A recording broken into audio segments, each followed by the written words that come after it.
Hey guys, tonight we are diving into a history that is simultaneously ancient, boringly practical, and surprisingly controversial. When did people start smoking weed and more? You're settling down now. Maybe the sheets feel cool against your skin, and you're imagining those deep, distant ancestors, the ones huddled around a fire, keeping the woolly mammoths at bay. You see the smoke curling up, and you think you know what's burning. Wood, maybe some dried animal dung. But what if, for thousands of years, there was something else in that fire? Something that didn't just keep them warm, but warped their understanding of the world, gave them medicine, and built the very ropes that held their boats together.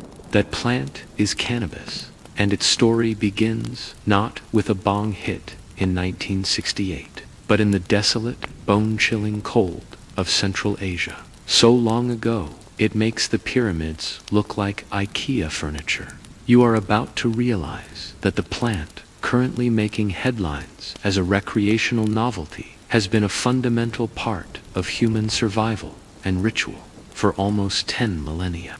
You probably won't survive this level of detailed, continuous history without drifting off. And that's the whole point. So, before you get comfortable, take a moment to like the video and subscribe, but only if you genuinely enjoy what I do here.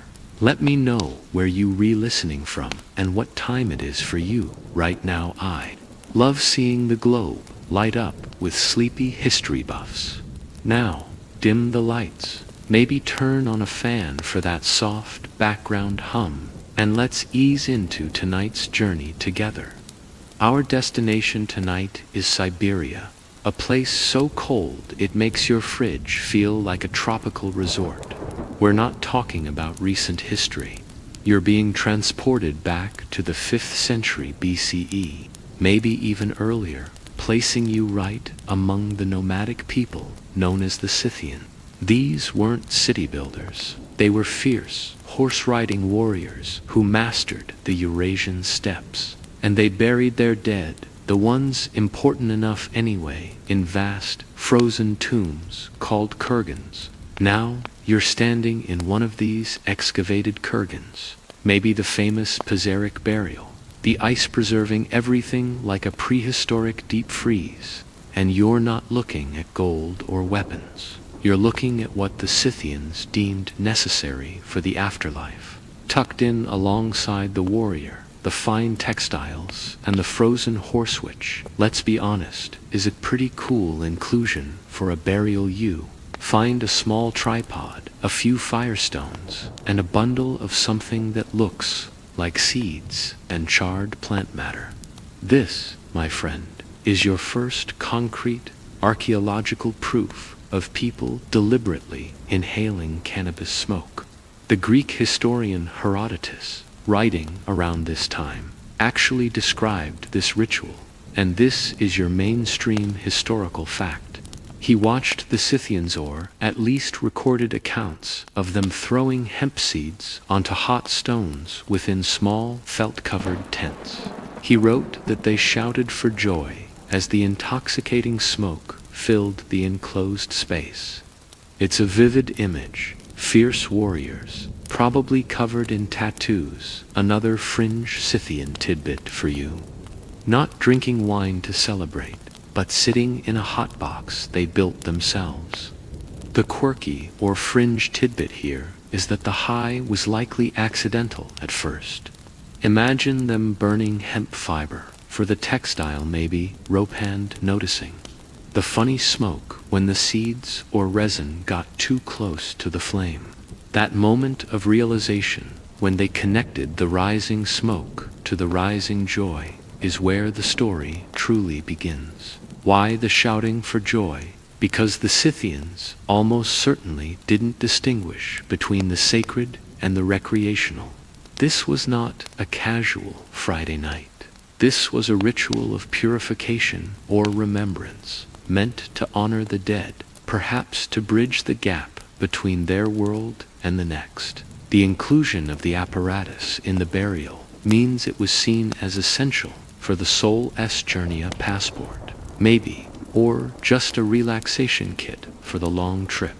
However, historians still argue whether the Scythians used cannabis primarily for spiritual communication, or if the primary purpose of the smoke was simply practical, like an early form of pest control, and the intoxication was just a happy side effect they eventually incorporated into ritual. It's hard to know the intent of a long-dead Scythian shaman, but the fact remains. This is where you can point and say, that's when people started smoking weed. They weren't growing it for the purpose of getting high exclusively yet. The plant was a tool. Its fiber made the durable ropes and clothes they needed to survive the harsh environment, and its seeds were nutritious. The psychoactive properties were just another much appreciated aspect of a plant they were already relying on for survival. You see, the utility of the stalk came first, and the ritual of the bud came second. It's a reminder that necessity is often the mother of invention, or, in this case, the father of a really good nap. Now, as the Siberian cold begins to feel too real, we're going to quickly shift far to the east, following the gentle current of the plant's other uses, away from the warrior's fire and toward the emperor's pharmacy. As the Siberian wind dies down and you feel the chill lifting, you are now transported effortlessly eastward and southward. You land gently in ancient China, a civilization far more organized and meticulous than the nomadic Scythians. The year is much earlier here, placing us closer to 2700 BCE. While the Scythians were lighting up in their tents, the Chinese were systematically cultivating the plant, calling it Ma, but they weren't initially focused on those shouting for joy properties. They were focused on its unparalleled practicality. This plant, Ma, was a massive engine for early Chinese civilization. You see fields stretching out before you, dense with tall stalks. You realize these stalks are being harvested not for intoxication, but for making the strongest, most durable rope and cloth in the known world. This mainstream historical fact is often overlooked. The plant's fiber, hemp, was a crucial textile in early China, often overshadowing silk for sheer practicality and ubiquity among the common people. You watch an artisan carefully separating the fiber's long, tough strands that will soon become everything from fishing nets to the paper the first bureaucrats used for their records. In fact, the very word for hemp, ma in Chinese, is often used as a building block in characters denoting various degrees of wealth, industry, or even just general usefulness. The connection between the plant and productivity is deeply ingrained in the language itself. But what about the seeds? They weren't wasted. You see villagers grinding them up to make porridge or pressing them for oil, a nutritious source of food that sustained populations. The early Chinese understood the holistic utility of this plant fiber from the stalk, food from the seed, and medicine from the leaf and flower. Ah, yes, the medicine. Your attention shifts to the elegant, ordered world of the imperial court, specifically to the legendary figure of Emperor Shennong, the mythical divine farmer, who is credited with penning, or at least compiling the knowledge within the Pen Sao Ching, an early pharmacopoeia. This is where your cannabis story pivots from practical survival to sophisticated medicine. Around 2700 BCE, according to tradition, Shennong classified Ma as one of the 50 fundamental herbs. You read the scrolls, the plant, or parts of it, were prescribed for an astonishing array of ailments, for menstrual pains, malaria, rheumatism, and perhaps most famously as a mild anesthetic for surgery. Imagine being an early Chinese physician, holding the dried leaf. You're not thinking about Scythian joy. You're thinking about balancing the patient's yin and yang. The psychoactive properties were acknowledged, of course, but often framed through the lens of spiritual cultivation. The quirky or fringe tidbit from this period is the Taoist use of cannabis incense. Certain Taoist priests, seeking to commune with higher beings and extend their physical lifespan, would burn cannabis flowers with ginseng and other herbs in censers. They weren't just getting high, they were attempting to achieve fei, a kind of meditative or spiritual flight. The goal was ecstatic vision, not just relaxation. They truly believed the aroma could transport their soul to the heavens. This is where the ancient debate begins, a thread that will run through the next several thousand years of history. Historians still argue whether the Chinese medical community fully embraced the psychoactive nature of the plant, or if they tried to isolate and utilize its non-intoxicating properties like its pain relief effects, while downplaying the mind-altering element to maintain order in their rigidly Confucian society.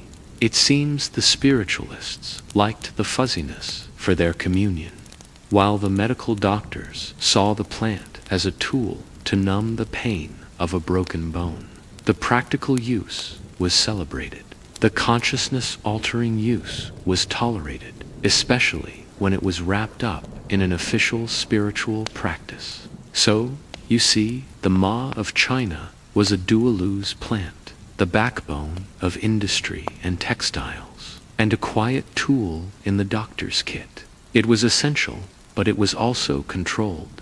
As we glide out of the methodical Chinese pharmacy, we carry the plant's medicinal reputation with us. But now we re-headed to a place where the psychoactive properties are not just tolerated or utilized, they are deified.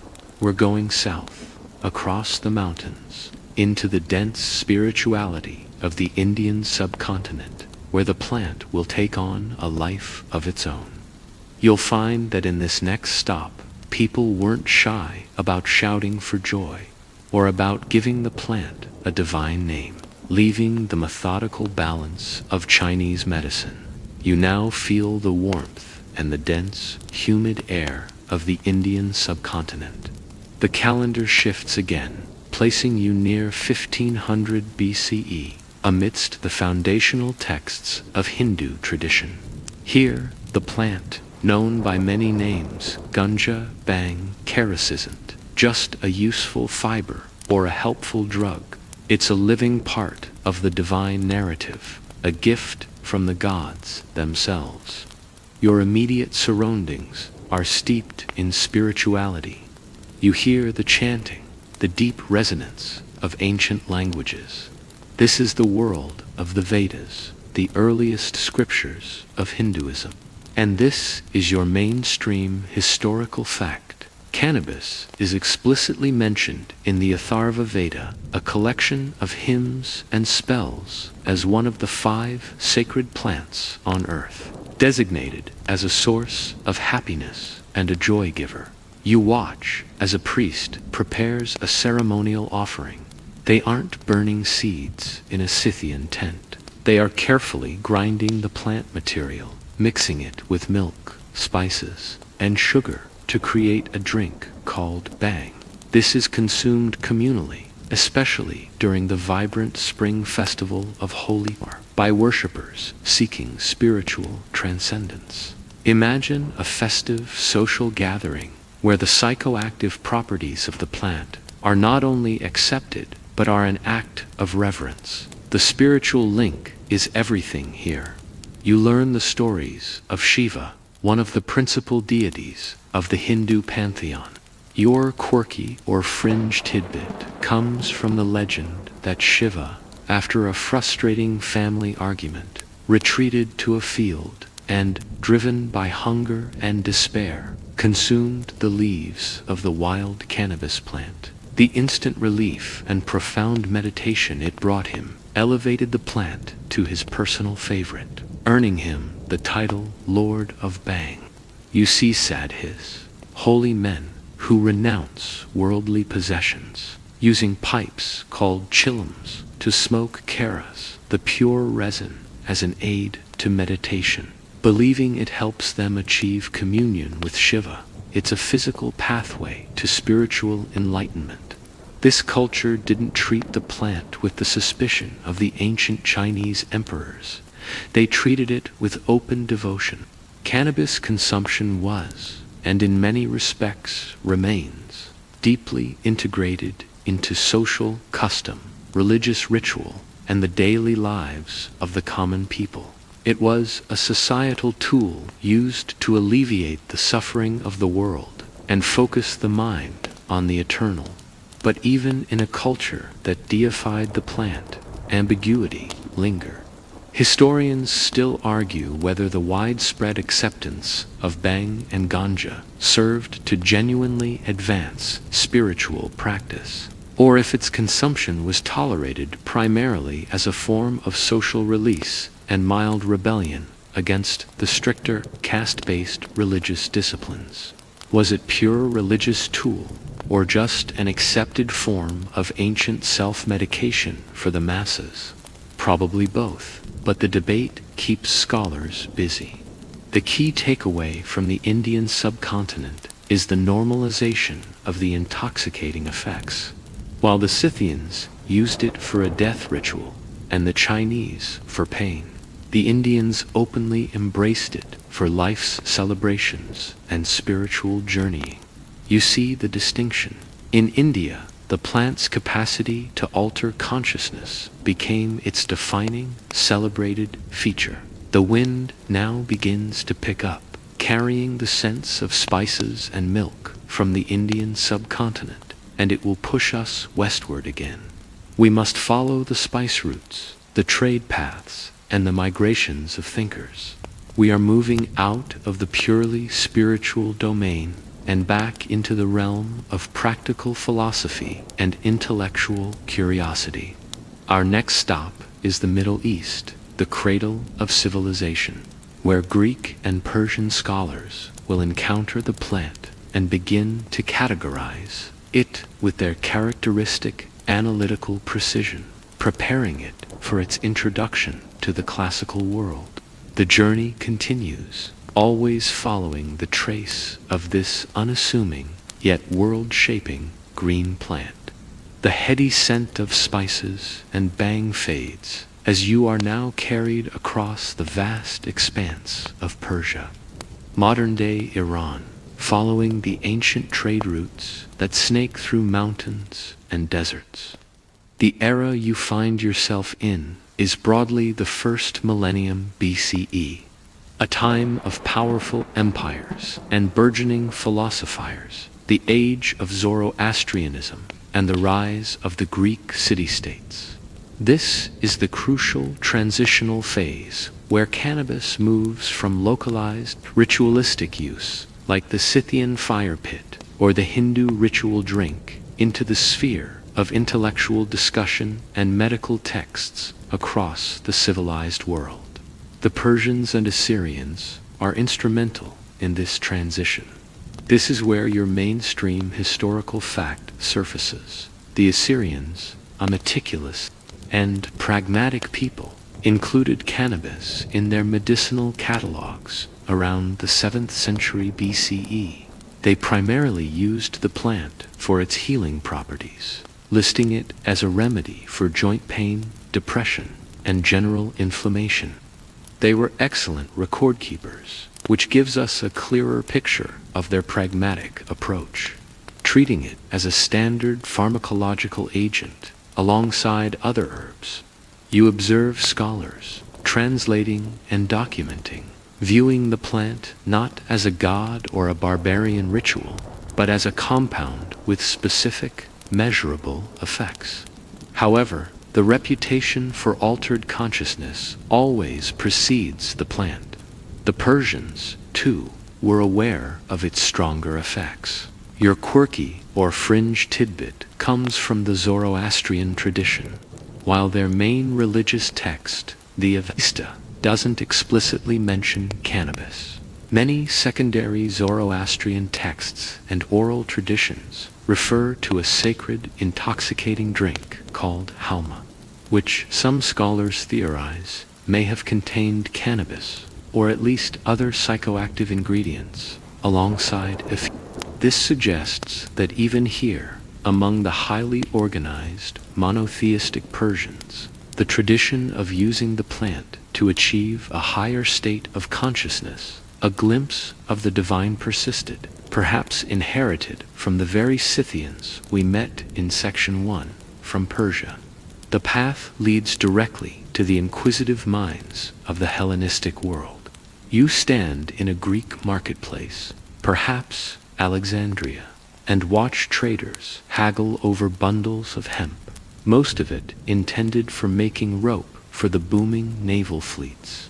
The Greeks, known for their relentless questioning of the natural world, documented everything. Physicians like Dioscorides, a 1st century CE Greek pharmacologist, catalogued the plant extensively in his seminal work De Materia Medica. He noted the utility of the fibers for ropes and the seeds for various food preparations. Crucially, he also described how the juice of the plant could be used to treat earache and suppress sexual desire, illustrating a medicinal understanding that focused on tangible physical effects. Yet a debate remains. Historians still argue whether the classical Greek and Roman societies, which preferred the social intoxication of wine, actively avoided or simply misunderstood the full psychoactive potential of the cannabis plant. Did their doctors intentionally focus on its milder medicinal uses to avoid the chaotic, un-Greek effects of altered consciousness? Or did the varieties available to them simply have a lower concentration of active compounds than the strains used by the Scythians or Indians? It is a subtle but important question about cultural preference versus biological availability. Regardless, by the time the Roman Empire takes hold, you see the plant's ultimate functional role cemented. The Romans grew vast fields of hemp to supply their navy with the strongest rope and sails possible. To them, cannabis was infrastructural. Its potential to get you high was a distant, perhaps even barbarian, side note. The plant had traveled from Scythian spiritual fire to Indian divine offering, and finally landed in the Roman Empire as a necessary agricultural commodity. But the story doesn't stop here, especially not the intoxicating part. We are heading now into a new, vibrant cultural age, the Islamic Golden Age, where the plant, particularly its potent resin, will find a new name, a new controversy, and a new generation of philosophical and artistic users. The rope maker's crop is about to meet the Sufi mystic.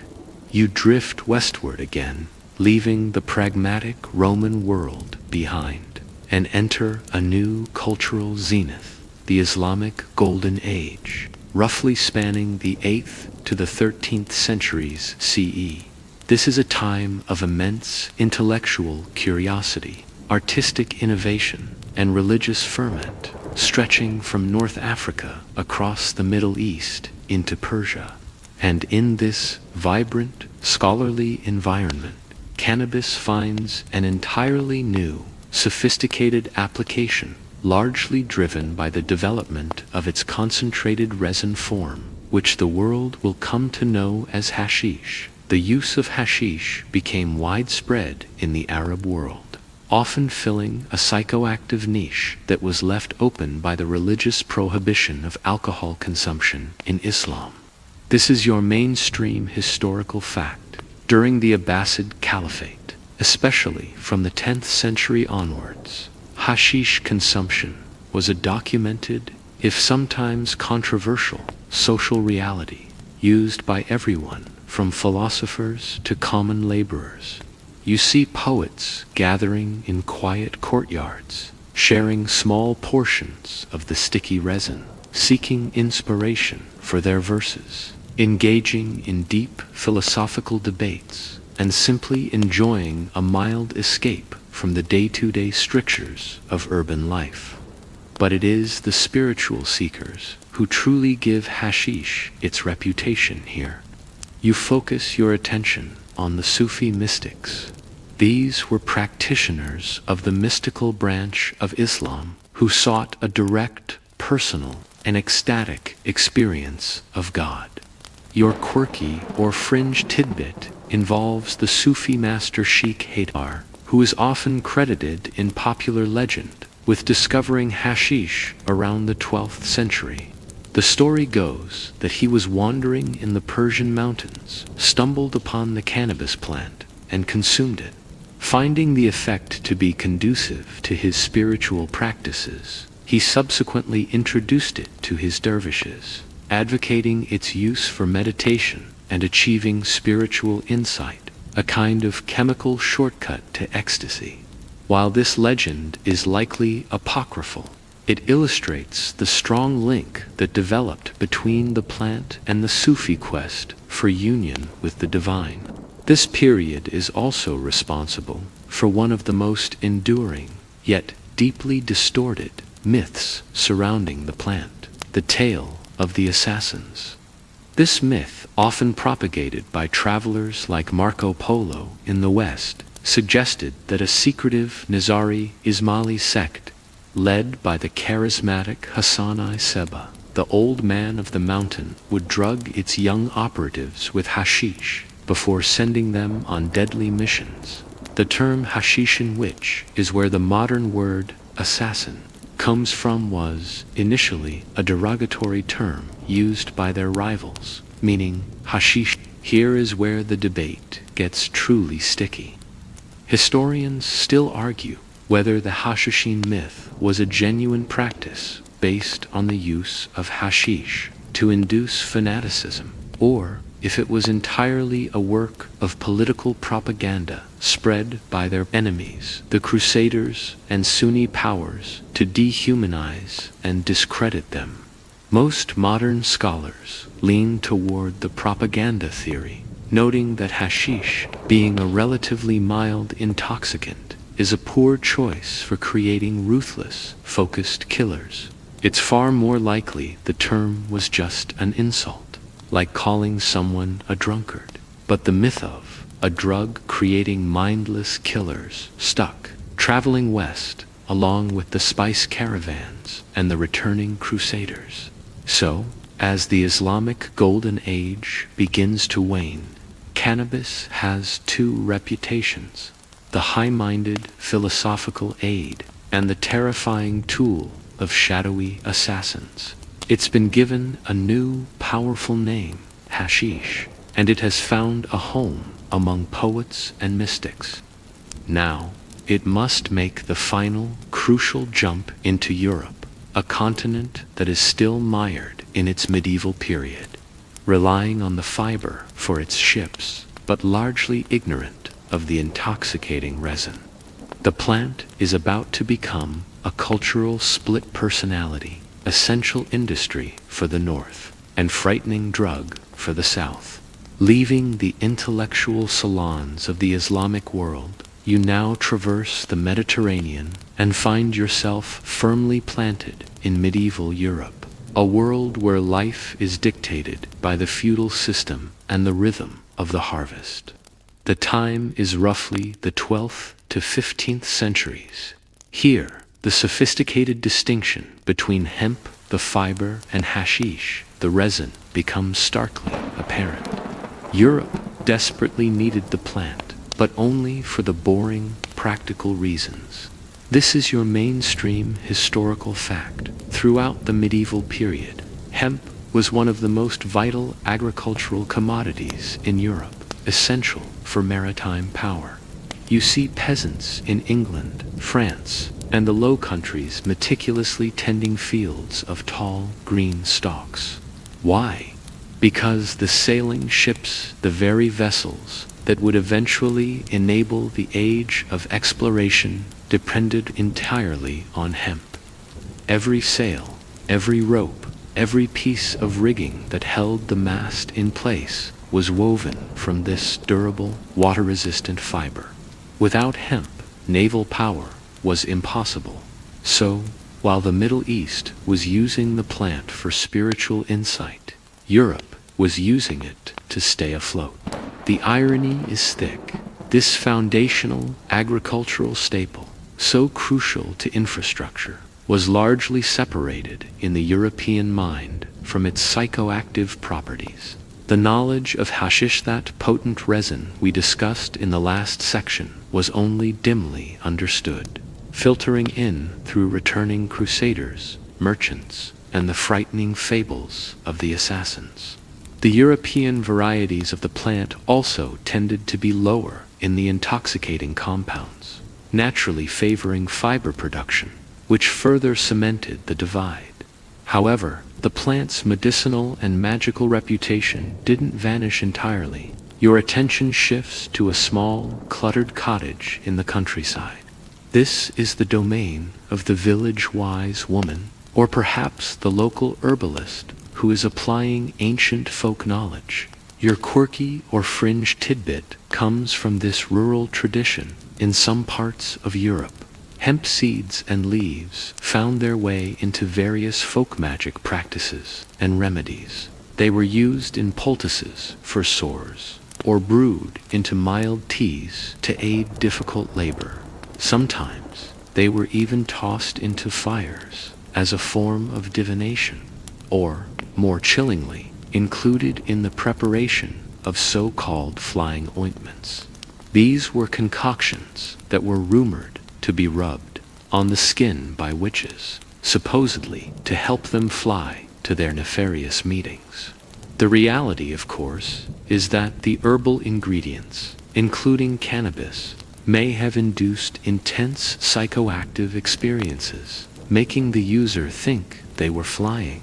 But this use was always peripheral, shrouded in suspicion, and easily condemned by the powerful institutions of the time. The Church, in its unwavering opposition to anything that smacked of paganism or unholy ecstasy, viewed any intoxicating plant as, especially one used by folk healers and associated with foreign assassins, with deep moral suspicion. This leads us to the crucial cultural debate of the period. Historians still argue whether the relative lack of recreational cannabis use in medieval Europe was due to genuine cultural rejection, a preference for beer or wine which were integrated into Christian ritual, or if it was simply a function of climate and availability. The European strains simply weren't potent enough to warrant being cultivated specifically for psychoactive use, and importing the strong hashish was too expensive and risky. It's a chicken-and-legged question of potency versus morality. The moral panic was certainly real, fueled by those lurid tales of the hashishin and the Church's condemnation of anything that bypassed authorized means of worship. So, in Europe, you have this cultural contradiction. The plant is essential, a pillar of the economy, but its mind-altering essence is cast as demonic, associated with foreign intrigue and local witchcraft. It is a plant of God for its usefulness, and the devil for its potential to deceive the mind. As the great ships of the burgeoning colonial powers are built with hemp rigging, the European view of the plant is about to travel across the oceans. The utility will go first as a cash crop for a new empire, and the controversial reputation will be stowed away, ready to resurface much, much later. We are sailing across the Atlantic, carrying our humble, world-changing plant to the New World. Leaving the fog-shrouded fields of medieval Europe, you embark on a rough, sea-tossed journey westward. The time is now the 17th century, and you land on the eastern shores of North America. You are here to witness the founding of the American colonies, where the cannabis plant arrives not as a mystical herb, but as a critical piece of the colonial economia, pure utilitarian cash crop. This is your mainstream historical fact. In the early days of the colonies, growing hemp was not just encouraged, it was often required by law. States like Virginia and Massachusetts passed legislation compelling farmers to cultivate hemp for the production of rope. Sails, canvas, the word canvas itself likely derives from cannabis, and sturdy clothing. You see settlers carving out farms from the wilderness, and right next to the corn and tobacco, they are planting this familiar, towering green stalk. The demand was immense, driven by the needs of the burgeoning navies and merchant fleets of Europe and the new settlements. George Washington, Thomas Jefferson, and other founding figures all grew hemp on their plantations. To them, it was simply fiber and seda, necessity of survival, not a tool for consciousness alteration. The psychoactive aspect of the plant remained almost entirely dormant in the colonial consciousness. While the plant was genetically capable of producing potent flowers, the colonial methods of farming and processing focused solely on maximizing the long, strong fibers of the stalk meant that the intoxicating part of the plant was usually just discarded or ignored. The New World colonies were too busy building a society to pay much attention to the subtle joys of the ancient Scythians. However, the plant's global presence meant that its full potential was only a matter of geography. Your quirky or fringe tidbit for this section involves the practice of using cannabis seeds for trade. While the colonists focused on the fiber, the seeds themselves were valuable, not just for pressing oil or eating as the Chinese did, but as a common form of currency or barter in various global trade networks. Imagine a rough exchange in a colonial port where a handful of hemp seeds might buy you a measure of salt or a tula, small, humble commodity, linking the early American economy to millennia of Asian tradition. Despite its ubiquity, the plant's mind-altering reputation was slow to arrive. The primary imported drug of choice for altering consciousness in the colonies was distilled alcohol, rum, and whiskey, or, if you were wealthy enough, opium imported from Asia. The plant we're tracking remained squarely in the agriculture and industry categories. This leads to a fascinating historical point. Historians still argue whether the colonial focus on industrial hemp was a deliberate cultural choice, rejecting the decadent foreign habit of intoxication, or if the early American settlers simply had encountered the specific high-potency varieties, like those cultivated in India or the Middle East for hashish, that would have made recreational use worthwhile. It's likely a mix. They inherited the practical European farming tradition, and they lacked the exposure to the more potent strains and consumption methods. You watch the fields change hands, the crops being harvested, spun, and woven into the fabric of a new nation. The American Revolution is fought with soldiers wearing hemp cloth uniforms, guided by ships with hemp rigging, and even documented on hemp paper. Yet, this essential commodity remains culturally boring. That is about to change dramatically, not through agricultural shifts in the colonies, but through a military campaign thousands of miles away in the ancient lands of Egypt.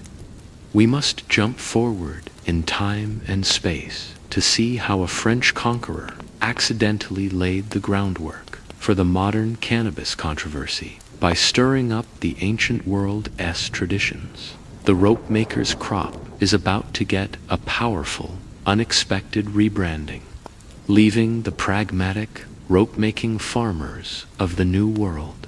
You are whisked back across the Atlantic and down into the dusty, ancient world of Egypt.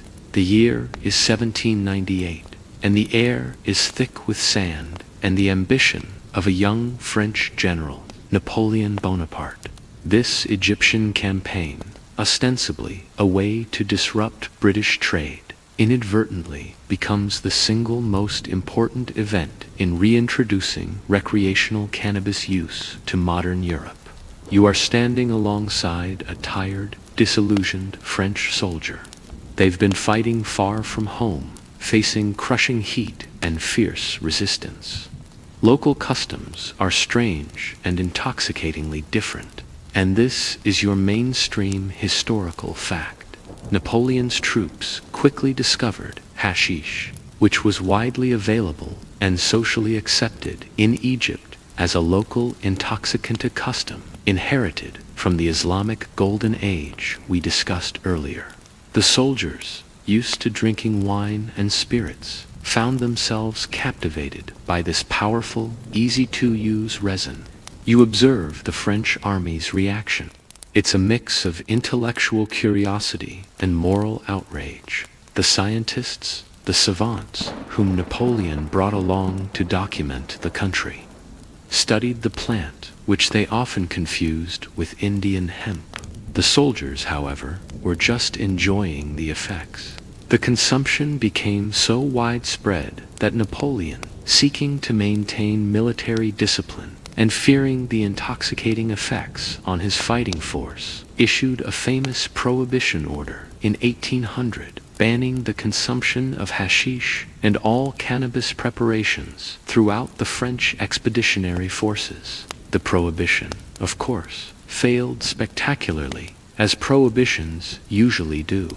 When the remnants of Napoleon's army finally returned to France after 1801, they didn't just bring back tales of battles and pyramids. They brought back a taste for hashish, along with a small supply of the actual substance. This is your quirky or fringe tidbit. The returning soldiers often suffered from various ailments acquired abroad, and hashish consumption was, for many, a form of self-medication for chronic pain, dysentery, or simply the psychological trauma of war. The veteran, high on a powerful Egyptian extract, became the first modern case of a recreational cannabis user in Europe. This reintroduction quickly captured the imagination of the French artistic and intellectual elite. You watch the rise of figures like Théophile Gautier, a writer who, along with others like Charles Baudelaire and Honoré de Balzac, formed the Club des Hachishines, the Hashish Eaters Club, in Paris in the 1840s. These were not soldiers seeking pain relief.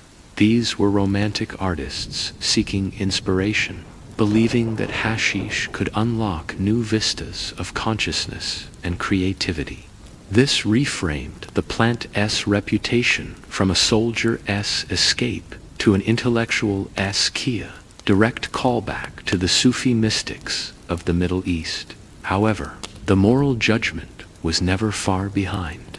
Historians still argue whether the popularization of hashish in 19th century France was a genuine cultural and artistic movement, or if it was primarily a form of exotic, theatrical performance, a deliberate provocation of bourgeois norms by the Parisian bohemians. It was certainly documented with sensationalist flair, emphasizing the foreign, frightening aspect that the assassin's myth had given it. The most important takeaway is this: Napoleon's campaign broke the wall that medieval Europe had erected between the practical hemp fiber and the intoxicating resin. The West was now forced to confront the plant's full potential, and it did so with a mix of scientific curiosity, artistic fascination, and, soon, medical utility. The stage is set for the plant's triumphant, yet fleeting, entry into the formal medicine cabinets of the 19th century. We are heading into the elegant, regulated world of the Victorians, where the drug of the assassin will become the palliative of the queen. You leave the smock-filled Parisian club day hashishins and glide seamlessly into the heart of the Victorian-era period, defined by rigid formality, industrial advancement, and, surprisingly, an enthusiastic embrace of new pharmaceuticals. The time is the mid-19th century, and cannabis, specifically in the form of potent extracts and tinctures, has now found its way into the legitimate pharmacies of both Europe and America. This resurgence is driven not by bohemian artists, but by clinical science. This is your mainstream historical fact. The widespread medical use of cannabis in the West was largely initiated by William Brooke O'Shaughnessy, an Irish physician working for the British East India Company in India in the 1830s. He observed and scrupulously documented the plant's use in Indian traditional medicine. Remember the bhang and ganja from section 3. He experimented with tinctures extracts of the plant dissolved in alcohol to treat an astonishing range of conditions, including tetanus, rabies, and muscular spasms, with notable success. He brought his research and his tinctures with him. You are now standing in a Victorian apothecary shop. The shelves are lined with ornate bottles. You see cannabis indica tincture advertised as a remedy for migraines, insomnia, and nervous disorders. The plant has been entirely sanitized, packaged, and labeled. It is no longer the frightening drug of the assassin or the warrior's ritual. It is a respectable, if exotic, medicine. The widespread acceptance led to the most famous, if somewhat apocryphal, of all cannabis anecdotes. This is your quirky or fringe tidbit. Queen Victoria is often rumored to have been prescribed cannabis by her personal physician, Sir John Russell Reynolds, to alleviate her severe menstrual cramps.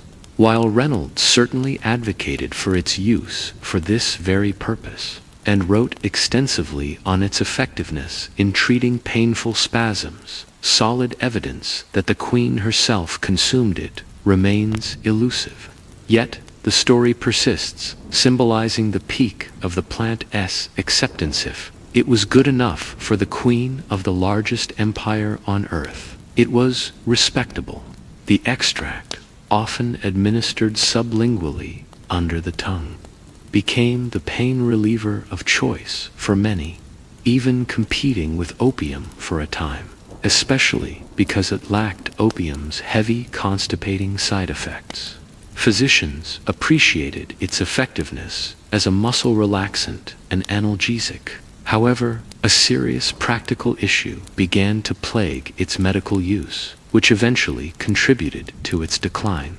Historians still argue whether the ultimate failure of cannabis to fully integrate into modern Western medicine in this period was due to its inherent pharmacological issues or due to the rise of synthetic, easier-to-dose drugs. The problem was dosage consistency.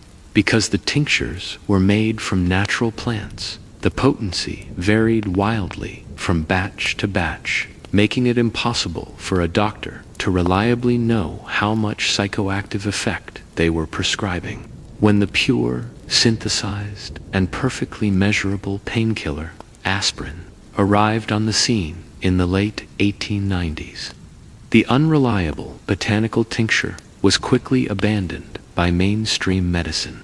The plant was slipping out of the respectable pharmacy, but it wasn't disappearing entirely. As the 19th century gave way to the 20th, the plant would change its name again, travel from the tropics to the United States via a new, less predictable route, and shed its sophisticated European medical reputation for a far more dangerous, politically charged one.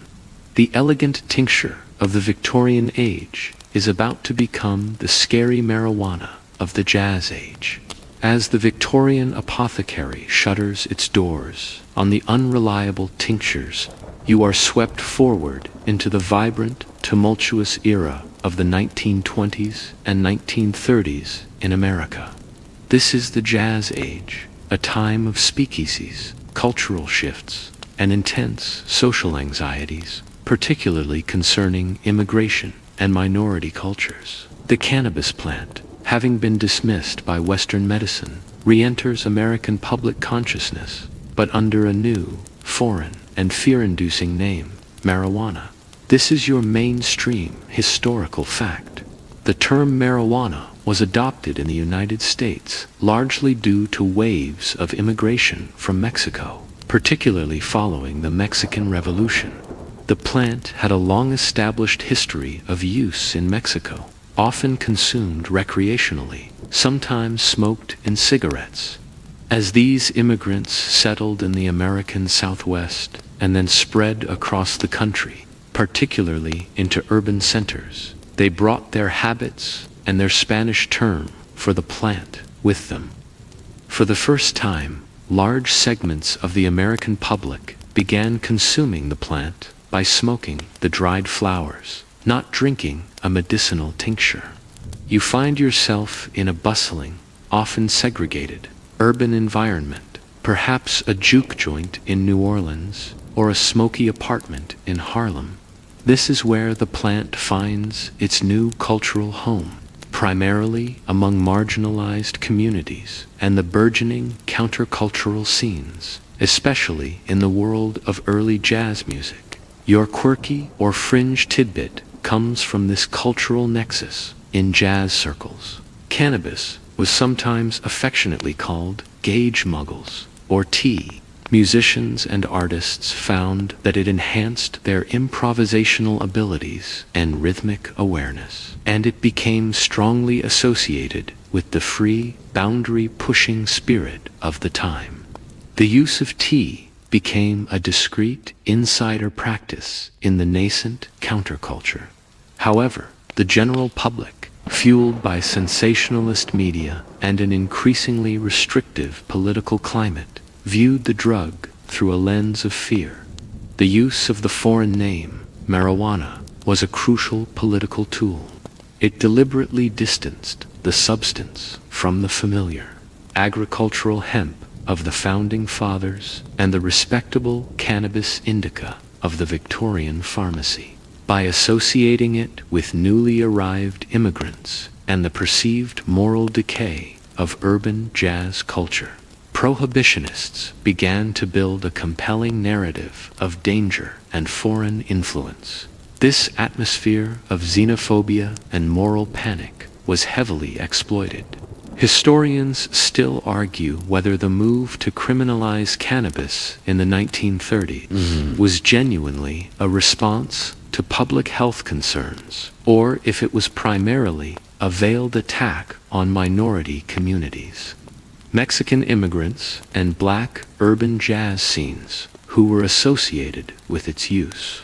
The evidence points heavily toward the latter, with early prohibitionist arguments heavily steeped in racialized fear-mongering that painted the drug as an instigator of violent, reckless behavior. The decade saw the first serious steps toward national prohibition, driven by local and state laws. The stage was being set for a coordinated federal attack on the plant, one orchestrated by a man who would become the face of the early war on drugs. The economic forces were aligning, driven by vested interests in rival industries like timber and synthetic fibers, and the moral forces were aligning, driven by temperance movements and social conservatives.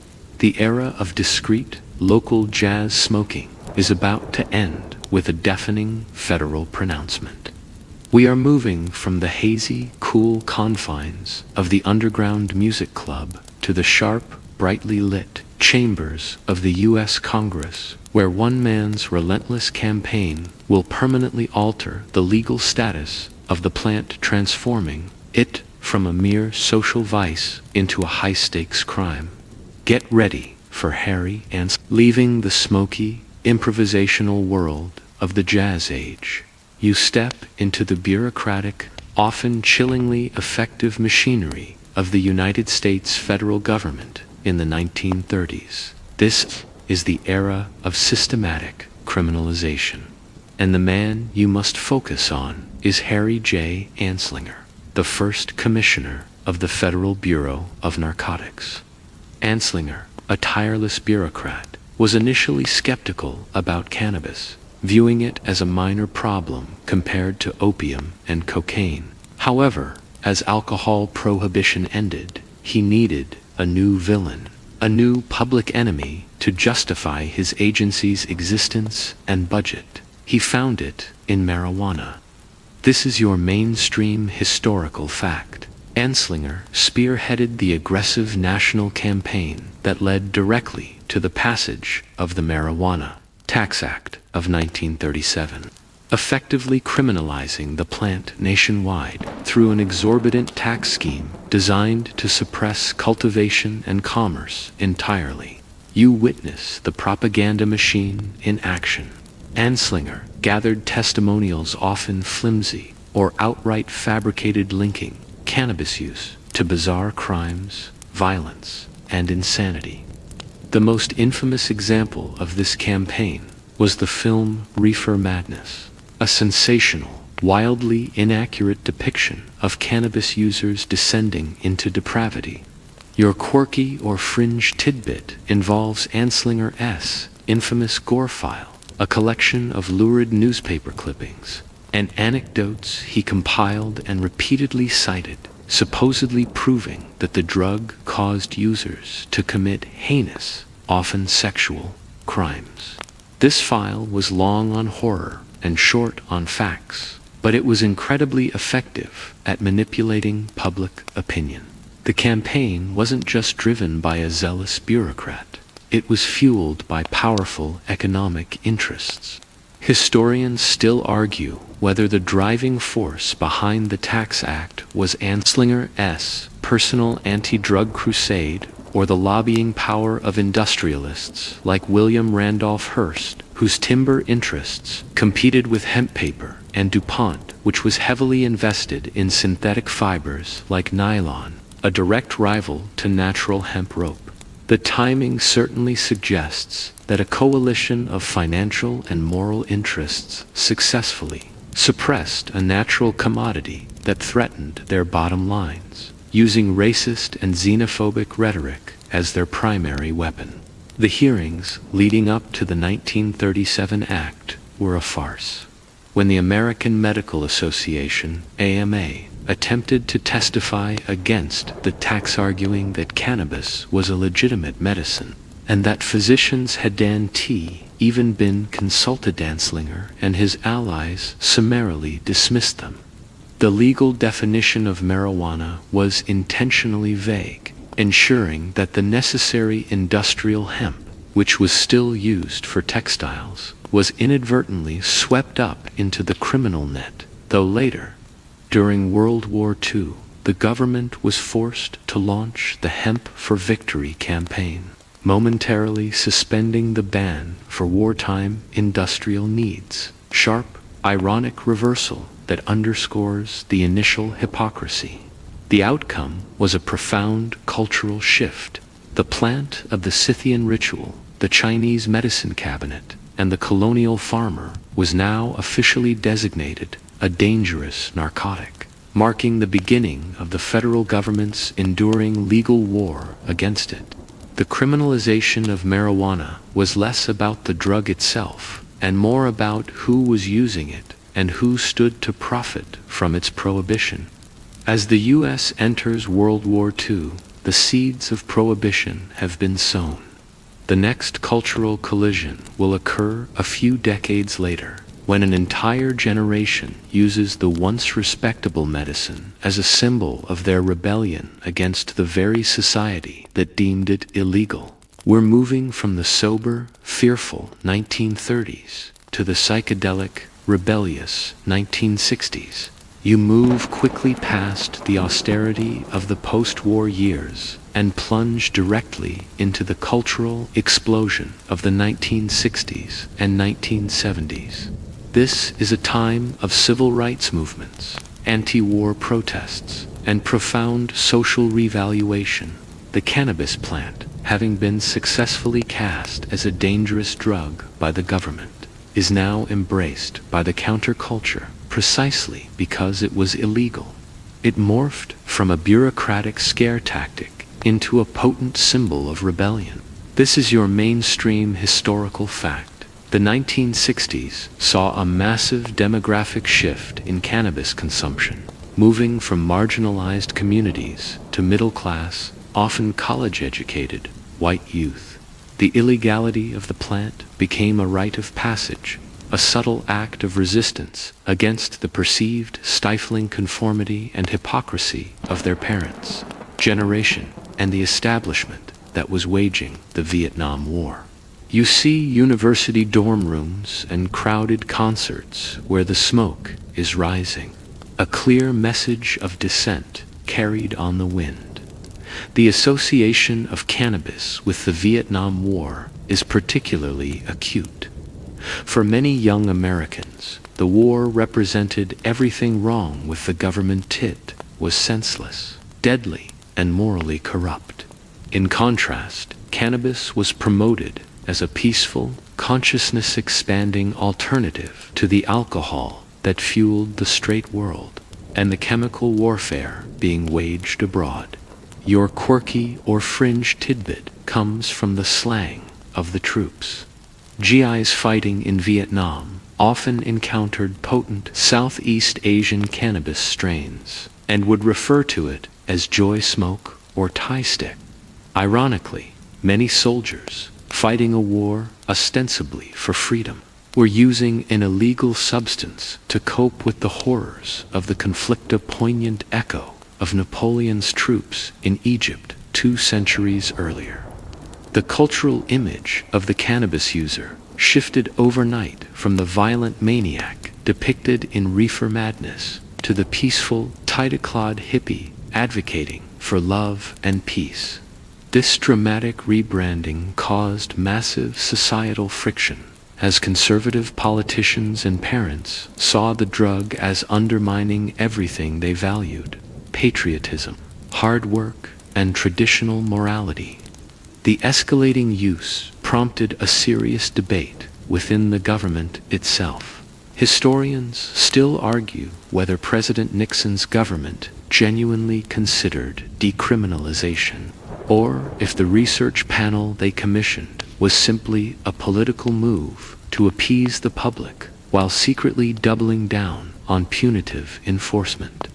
The evidence is complex. The Schaefer Commission, formerly the National Commission on Marijuana and Drug Abuse, appointed by Nixon, actually concluded in 1972 that personal possession of cannabis should be decriminalized, citing that it did not pose a serious public threat. Nixon, however, ignored the report entirely, stating, "I am against legalizing marijuana," and instead accelerated the official declaration of the war on drugs. Despite the official crackdown, the 1970s saw a wave of state and local decriminalization measures, a direct response to the Schaefer Commission's findings and the overwhelming number of arrests. 11 states softened their laws during this decade. The cultural dam had broken, and while the government was preparing for war, society was quietly beginning to negotiate a truce. However, this truce was short-lived. The political establishment, having witnessed the cultural upheaval of the 1960s, was determined to reassert control.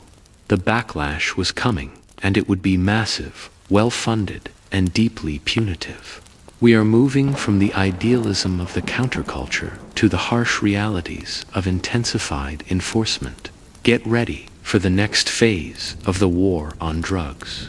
As the idealism of the 1960s fades, you feel the atmosphere shift abruptly, moving into the stern, uncompromising political landscape of the late 1970s through the early 1990s. The brief period of experimentation, cultural exploration, and state-level decriminalization which saw states like Oregon reduce penalties to the level of a traffic ticket, came to a screeching halt. This new era, driven largely by Presidents Richard Nixon and later dramatically escalated by Ronald Reagan, was defined by an unprecedented commitment to the war on drugs, transforming cannabis from a countercultural symbol into a primary target of the federal criminal justice system. You are now standing in the war room of drug policy, where the rhetoric is not about public health, but about moral crusade. This is your mainstream historical fact. The period saw the implementation of incredibly harsh federal sentencing laws, most notably the Anti-Drug Abuse Act of 1986 and its subsequent amendments. These laws dramatically increased federal penalties, introduced mandatory minimum sentences for even simple drug offenses, including those related to small amounts of cannabis, and allocated massive resources to law enforcement and incarceration. This was a systematic attempt to punish demand and supply alike, resulting in a soaring incarceration rate that disproportionately affected minority communities, the very same communities targeted by Harry Anslinger decades earlier. The political framing of the era was masterful in its simplicity. You remember the phrase, "just say no," popularized by First Lady Nancy Reagan. This campaign brilliantly reframed drug use, including the relatively mild consumption of cannabis, as a fundamental failure of personal character and moral fiber, rather than a social or public health issue. This shift in language solidified the legal and social framework for the punitive measures that followed. The government positioned itself not against a substance, but against a moral failing, making any dissent against harsh penalties seem like an endorsement of corruption and decay. It was a powerful narrative tool that allowed politicians to appear tough on crime, while actively ignoring the nuanced findings of their own commissioned studies, such as the Schaefer Commission from the previous decade, which had recommended decriminalization.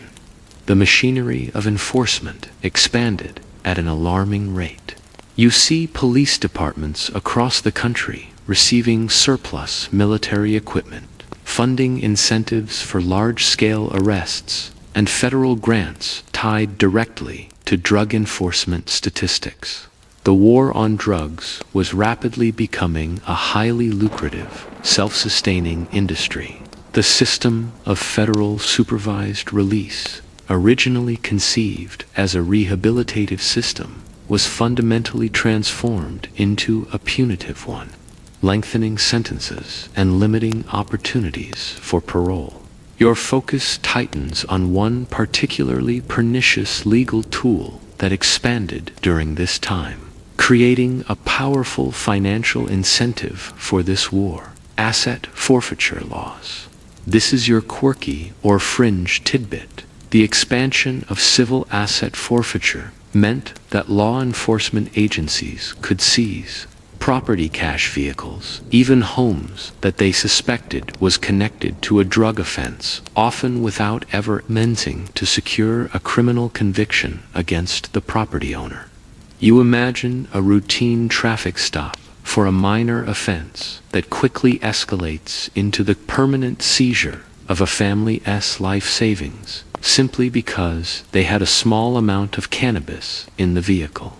This created a perverse form of policing, where drug busts, particularly those yielding cash, became crucial revenue streams for departments. The law effectively incentivized the pursuit of low-level cannabis users, because their forfeiture could directly fund the next set of operations. This practice warped the very nature of policing, moving it away from community protection and toward revenue generation. With the cannabis plant serving as a major facilitator of this fiscal shift, the cumulative effect of the Anti-Drug Abuse Acts and the expansion of forfeiture was the systematic destruction of the previous generation's efforts at decriminalization. By the end of the 1980s, the United States was moving toward a crisis of mass incarceration, largely fueled by drug offenses, even as scientific data about the actual harm of cannabis remained consistently low. This aggressive governmental push leads directly to a crucial socio-political debate. Historians still argue whether the primary motivation for the severe escalation of the war on drugs under Reagan was a genuine public health effort to combat the rise of new substances like crack cocaine, which was certainly part of the rhetoric, or if the campaign was primarily a politically calculated strategy to consolidate conservative power by targeting and disenfranchising urban and minority populations that were perceived as political opponents. The severe 100-to-1 sentencing disparity between crack, primarily associated with black communities, and powder cocaine, primarily associated with white communities, strongly suggests that racial politics and social control were inextricably linked to the instigated choices made during this period. Yet, even as the legal walls were closing in and the political rhetoric hardened, a quiet, desperate, and morally compelling movement was beginning to challenge prohibition from an entirely new, unassailable angle: medical necessity. The government's war was about to be met by a crisis of human suffering. The stage is set for a pivotal moment where state-level legislation will directly contradict federal law, marking the beginning of the slow, inevitable reversal of Anslinger's and Reagan's legacies. We move from the political severity of Washington, D.C. to the urgent patient advocacy centers of the West Coast. You transition from the high-stakes, punitive atmosphere of the federal war on drugs and arrive in the quieter yet fiercely determined world of patient advocacy in the 1990s. The setting is primarily the state of California, historical birthplace of American counterculture and social reform, where the issue of cannabis is no longer about rebellion or crime, but about medical compassion. This is the pivotal moment when the moral authority of the prohibitionists finally began to crack under the weight of undeniable human suffering, initiating the slow, inevitable reversal of decades of criminalization. You are witnessing a profound humanitarian crisis, the AIDS epidemic. The images are stark individuals struggling with debilitating wasting syndrome, severe weight loss, chronic pain, and the relentless, violent nausea caused by powerful antiretroviral medications. These were not the hippies or criminals targeted by the Just Say No campaign. These were terminally ill, desperate patients whose quality of life, and often survival, hinged on finding relief. And they found that relief, as ancient cultures had, in the cannabis plant, which acted as a powerful appetite stimulant and anti-nausea agent. You see these activists and patients organizing, demanding the government recognize their basic right to self-medicate, forcing the plant's medical history, stretching back to ancient China and Victorian England, back onto the political table. This moral force crystallized into definitive action. This is your mainstream historical fact. In 1996, California voters approved Proposition 215, the Compassionate Use Act, making it the first state in the United States to legalize cannabis for medical use, directly contradicting federal law. This audacious move created a legal defense for patients and their primary caregivers to possess and cultivate the plant. The subsequent years saw states like Oregon, Washington, and others rapidly follow suit. You observe activists like Dennis Perron, and other primary caregivers openly distributing the plant, often in direct defiance of federal agents, forcing a confrontation between state sovereignty and federal authority. The legal argument was simple but potent. The state was asserting the right of its citizens to be free from suffering, even if it meant violating the strict federal scheduling of the substance. The moral argument was overwhelming. The sight of elderly glaucoma patients and cancer sufferers finding relief effectively neutralized decades of government propaganda that painted cannabis users as dangerous social deviants. The plant, which had been cast aside by Victorian medicine primarily due to inconsistent dosage, remember Dr. O'Shaughnessy, and the lack of standardization from Section 9, was now recognized again as a legitimate, necessary palliative. This medical imperative served as the essential Trojan horse that allowed the plant back into mainstream acceptance, giving it a respectable, compassionate cloak that was difficult for prohibitionists to pierce. However, this period was characterized by a fundamental legal conflict. This is your quirky or fringe tidbit. The legalization created a strange legal dilemma known as the state legal, federally legal gap. The federal government, through the Drug Enforcement Administration, DI, insisted that federal law superseded state law, and throughout the late 1990s and 2000s, continued to conduct high-profile raids on state-sanctioned dispensaries and prosecute patients, sometimes citing the very same asset forfeiture laws that had been expanded in the previous decade. You imagine the immense personal risk involved in being a legally compliant caregiver who, at any moment, could face a full federal felony charge.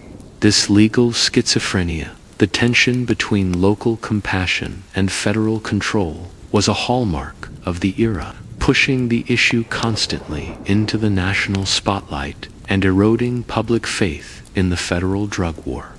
The conversation rapidly moved beyond the patient's right to use the plant toward a scientific understanding of why it worked.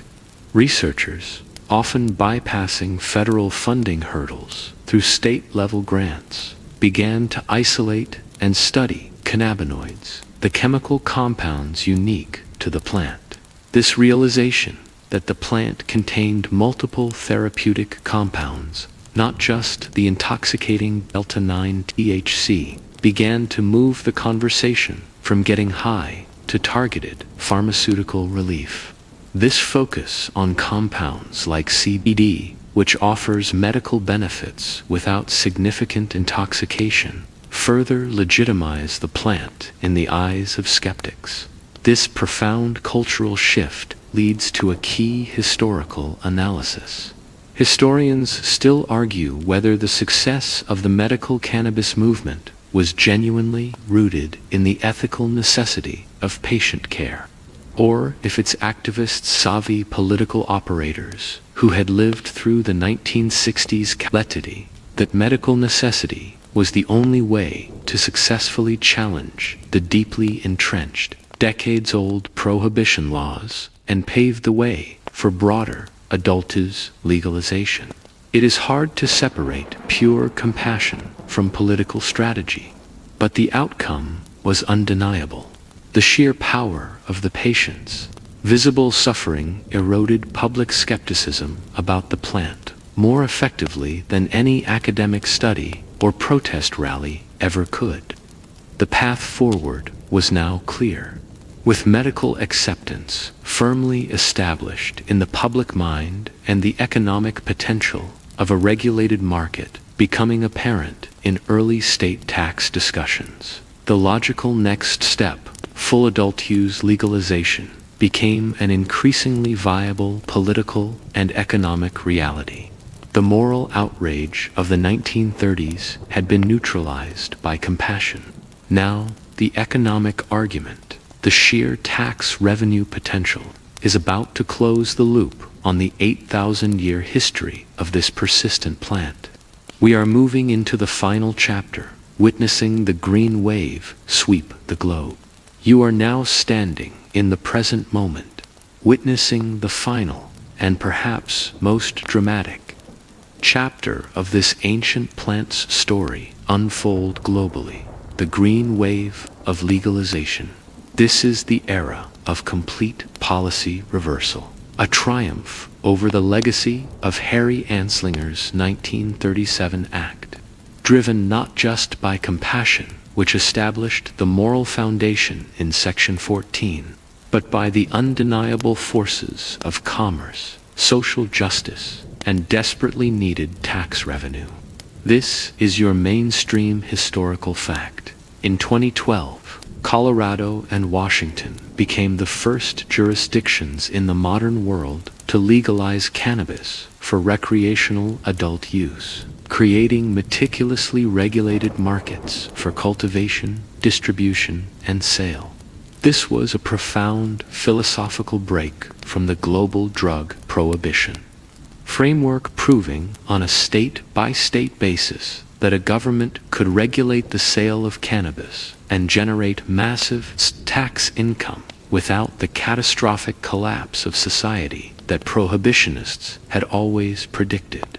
You observe the long queues outside the first legal dispensaries, clean, professional, and heavily taxed, a symbolic moment, marking the final triumph over decades of criminal policy.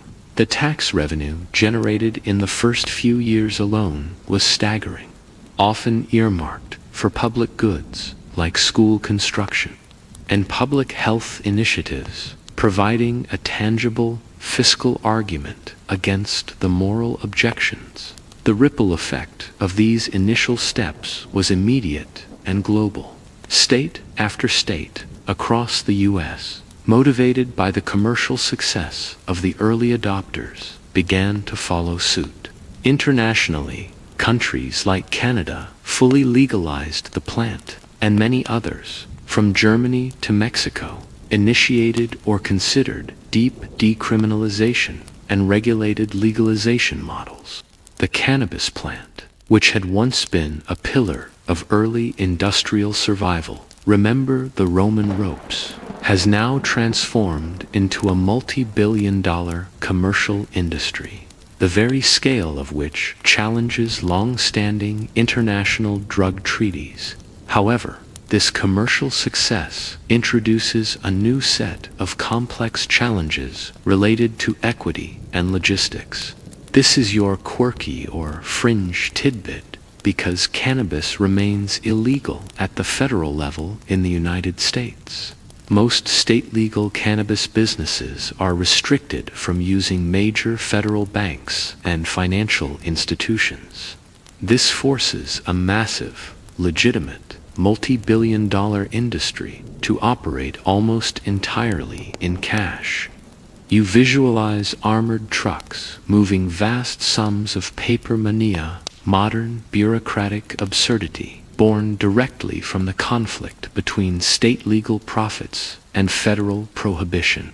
This cash-only nature not only creates immense security nightmares for dispensaries, but also makes the industry ripe for money laundering and other illicit activities, underscoring how archaic federal policy continues to undermine state sovereignty and public safety. The political focus of the green wave is constantly shifting to address the injustices of the past. Legalization is now intrinsically linked to social equity. States are wrestling with the difficult task of attempting to automatically erase the criminal records of hundreds of thousands of individuals who were arrested for possession or sales of a substance that is now sold legally by the state. This is an immense bureaucratic undertaking, but it represents the final act of this long, strange journey toward correcting historical injustice. This rapid commercialization and regulatory patchwork leads to a central historical challenge. Historians still argue whether the current trend of corporate cannabis commercialization, often controlled by large, well-funded corporations, is truly a positive step toward social equity, or if it simply replaces the injustices of prohibition, where the black market was controlled by criminal organizations, with a new form of corporate exploitation. The core debate centers on who truly benefits from the newly legal industry: the communities that suffered the most under the war on drugs, or the corporations and wealthy investors who have the capital to navigate the regulatory maze. As you conclude your observation, you see the plant's entire history reflected in the modern landscape. The Scythian ritual is echoed in the social ritual of modern consumption. The Chinese medicinal use is reflected in the sophisticated CBD and cannabinoid market. The colonial focus on fiber is returning in the burgeoning industrial hemp industry, and the economic potential is vastly overshadowing the moral panic of the 1930s. The plant has survived millennia of utility, condemnation, spiritual devotion, and criminalization. It stands today as a symbol of cultural persistence, political transformation, and economic opportunity. The long journey from the frozen steppes to the regulated store shelf is complete. The historical journey is now complete. The tales of ancient warriors and modern CEOs, of scared queens and tireless bureaucrats, all fade into the quiet dark. There is nothing left to explore, nothing left to debate. The sound of my voice now softens, slowing down, settling into a rhythm that encourages your eyes to close and your mind to simply rest. Allow the final images, the vast Siberian steppes, the dusty Egyptian sands, the quiet colonial fields, and the lights of the modern dispensary to dissolve into the space behind your eyelids. Let the tension you may be holding in your shoulders or your jaw gently melt away. You have traversed thousands of years and experienced countless cultural shifts tonight. That work is finished. Now you only have the work of sleep. Feel the pressure of your head against the pillow, the warmth of the blankets around you, and recognize this small, safe space you have created for yourself. There are no more conflicts, no more decisions to make, just the quiet acceptance of rest.